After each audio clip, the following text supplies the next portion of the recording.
ท่านอนของนางเพียบ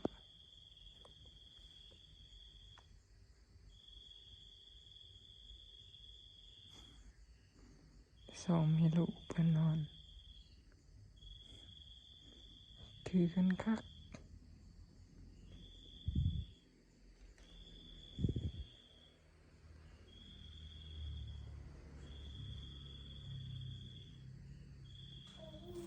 เล่นมาเล่นมาเล่นมาเล่นมา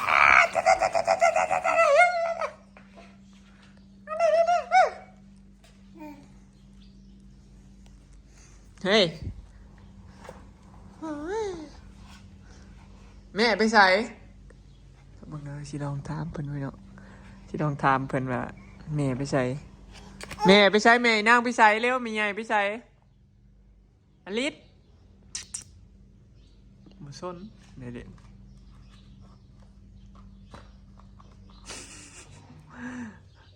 เฮ้ยสบายดีสบายดีเด้อสิแล้ว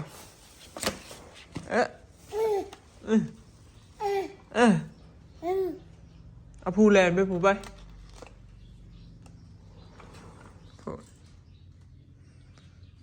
สบายดีเด้อพี่น้องสบายดียามสายๆเนาะ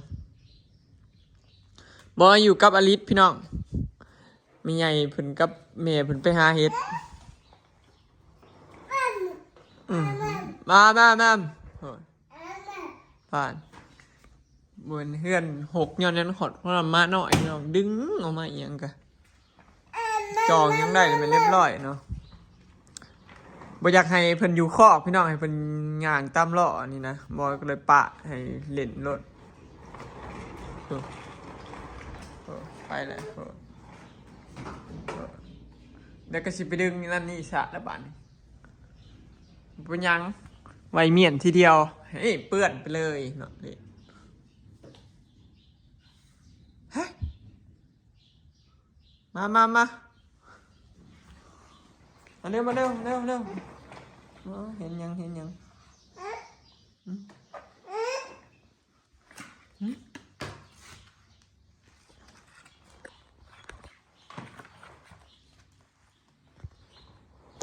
โย่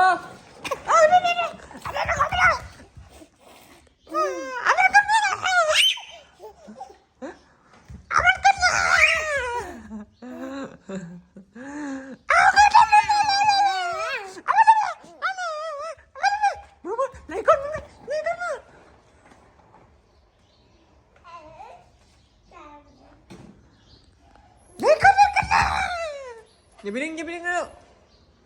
มาพี่มา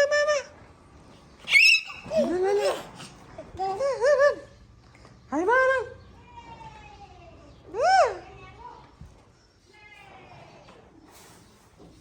ใครสวัสดีจ้าดีจ้าดีโอ้ชักสื่อมาจังวันไปหาเฮ็ดลูกไปหาเฮ็ดใส่เห็ดนะโว้ยแม่ให้ป้าแน่เลยได้บ่ได้ถือว่าได้ลายอยู่มาได้เราหัวโฮมกันหัวจะเก็บกระต้าแล้วเรารอกระทงได้ลายกว่ามือวานมือซื่นอยู่มันใช้อันนี้ได้ใช่หาไผ่หามันบ่นี่เขาได้บักลายในแบ่งให้ป้านี่คนน่ะกลับมาแต่หาเห็ดเนาะสบายข้าวหรือยังกินแล้วข้าวหรือยังสบายดีกินเรียบร้อยข้าวไปฮอนไปหายอยู่นาออกมาอันมักจอยมาซอยมาส่งมันไขประตูอันไหวฮอนมาสั่นมันขี่รถอันรถถีบไฟฟ้ามานำเลยน้องทำไปโรงเรียนเลยพี่น้องมักจอยก็ไขประตูอัดเธอเข้าไปแล้วเธอก็ฮอนวันนี้เธอแลนขี่รถมันมีคนอยู่ในนี้เดี๋ยวเพื่อนแล้วก็แลนไปทางหลังเพื่อนแล้วก็ไปส่องมึงเห็นข่อยแล้วก็เศร้าเขาว่าให้ห้องดูช่วยแหละมือนี้ลมหนาวพี่น้องลมหนาวแห้งได้มือนี่แม่อลิศเพิ่นเข้ามาช่วยพอเพิ่นถ้าจะหาเห็ดพี่น้องแล้วก็เกลือหมูเนาะยังพาในพากันกินข้าวเช้าซ้ำเปลี่ยนกันเอาลูกบ่เอาลูก2 มื้อแล้วเพิ่นไปหาเห็ด2 มื้อแล้วพี่น้องมื้อนี้หนาวกว่าเมื่อวานอีกพี่น้องเนาะเริ่มหนาวเข้าน้ำมือแม่จักหน่อยก็แทบสิอาบน้ำบ่ได้พุ่นละ บาปกับพี่ยังเนาะพี่น้องลูกเมียก็ได้พอแห้งเลย เป่าหยอกกันพี่น้องเนี่ยลมแห้งเนาะก็สีเบิร์ดฝนแหละเนาะบอยวะเพราะว่าอากาศแต่ละมื้อหนาวขึ้นเรื่อยๆเนาะหนาวขึ้นทุกวันแล้วก็ลมแรงขึ้นทุกวันเนาะ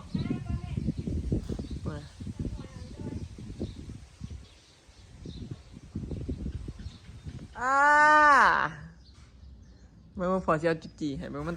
จุจีมันตายเนี่ยนี่บ่มันตายแล้วโอ้ยมันยังบ่ตายเลยลูกมันเข้ามาในเฮือนโอ้ยมันอยากตายแล้วมันเข้ามาในเฮือนเนาะมันเข้ามาตอนไหนอ่ะกะจับบ่เดี๋ยวเพิ่งนึกขี้ออกเอ๊ะเอามันยังมาเลยบ่ย่านบ่บ่ย่านบ่เนี่ยบ่ได้อาบน้ำตอนเช้าพี่น้องมันหนาวช่วยหนาล้างมือล้างคอให้สวยๆพุ่นเลยอาบน้ำให้เพิ่นก็ได้ช่วงเที่ยงเนาะอาบให้เพิ่นเย็นมันก็มือพอลูกเบิ้งรถเป็ดนะครับกสินังนี่ขี้แย่งเห็นยังเดินย่างฮัดย่างดู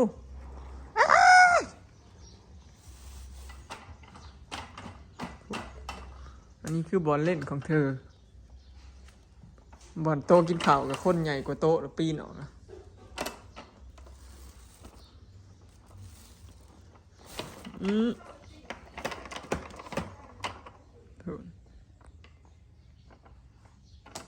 ลิดอะไร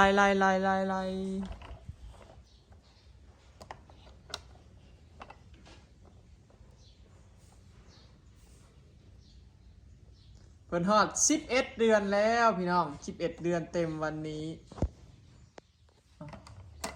เมื่อนี้วันที่14นะพี่น้องครบรอบ11 เดือนเต็มแล้วต่อไปก็1 ปีครบเดือน12นี่ก็ฮอด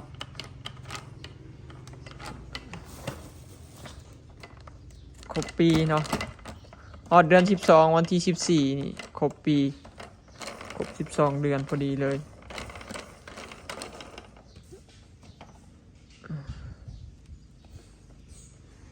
เพิ่นเกิดเดือน12วันที่14พี่น้องพอเกิดใกล้เคียงเพิ่นเกิดมื้อเดียวกันกับแม่เพิ่นไปมึงจุงเชือกอ่ะไอ้มานั่งมาเอามาเฮียงเลยปล่อยอย่าตั้งอันนี้อย่ามาดิอย่าตั้งนี่ผ่าเสียดตีนถอยมาno เช็ดตึ้ง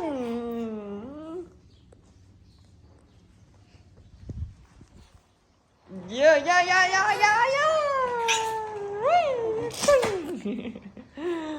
ขักขึ้นนะตึ้งเอาทงขนมบ่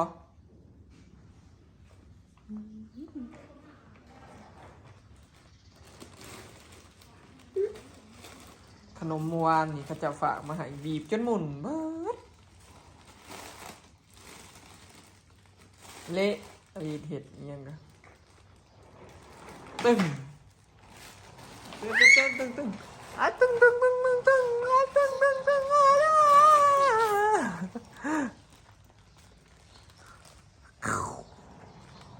ว้าวสาวส่งลายหน้าเอาแห้งเมื่อคืนตุ่มผมเป็น2 ผืน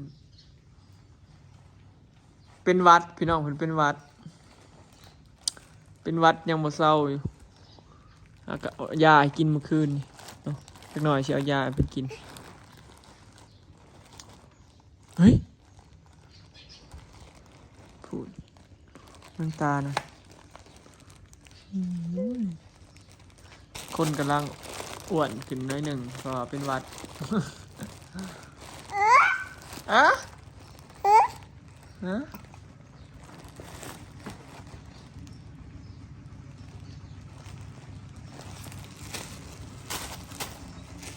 เบ้าเบ้าเบ้า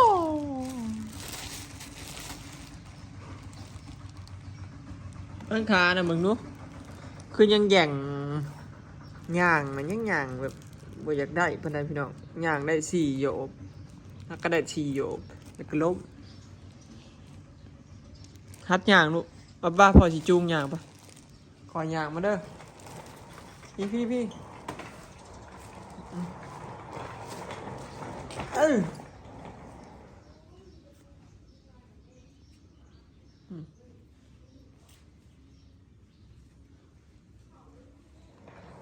ตึงโอ้ฮักก็อับฮักก็คิดเขาแล้วนอนตื่นสวยเหมือนรีบนอนตื่นสวย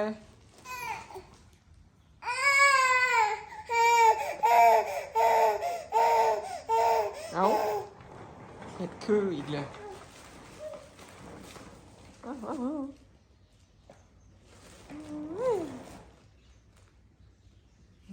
มาเด้อแลนมาเร็ว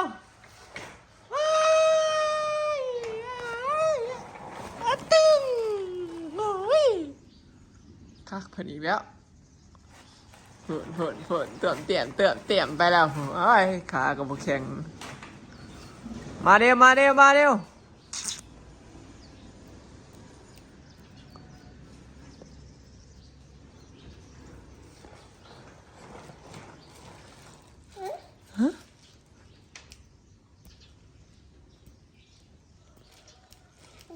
ดีดเอิญมาหน่อยยิ้ม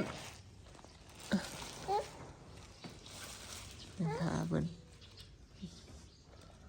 ย่างอันนี้ดุน้องพี่น้องจะคิดได้ย่างไว้บางช่วงเพราะเวลาอยู่คอกเพิ่นบ่ค่อยย่างมีแต่อยากคาน กับพี่แต่ยืนซื่อๆมาคอยกะอย่างย่านล่มพี่น้องล่มตอนแรกนะเพิ่นก็กะอยู่เดินล่มไปล่มมาแล้วเจ็บเลยก็เลยย่านเลยก็ลาบเลยแบบคนดื้อแบบดื้อย่านนะ ดื้อยุ่งหักยังย่านเจ็บอยู่สินะ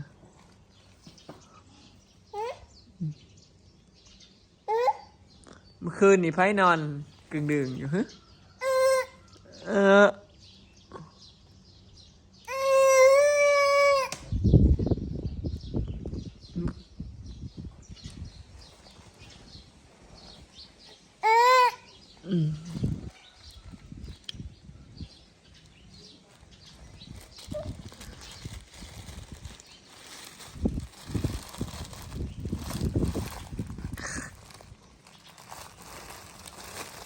เนี่ย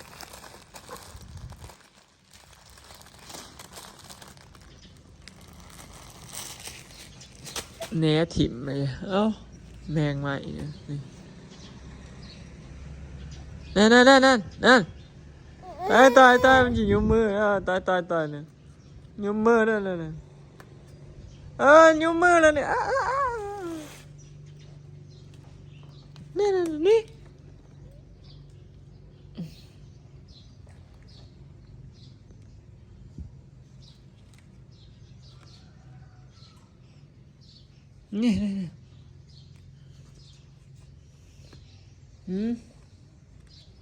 ได้กินแล้วบ่แม่นเบ่งขี่บ่ขี่บ่หรือตดบ่ลูกป้าซะลงมาต้องใช้ขี่แล้วพี่น้องบ่ได้ขี่เมื่อวานไปล้างก้นก่อนเด้อขนาดนี้เนาะคลิปนี้ก็อะไรคลิปเก็บภาพบรรยากาศไว้สามีเด้อเนาะพ่อกะมาลิดมื้อหน้ารอบหน้าคลิปหน้าเด้อเดี๋ยวไปแล้ว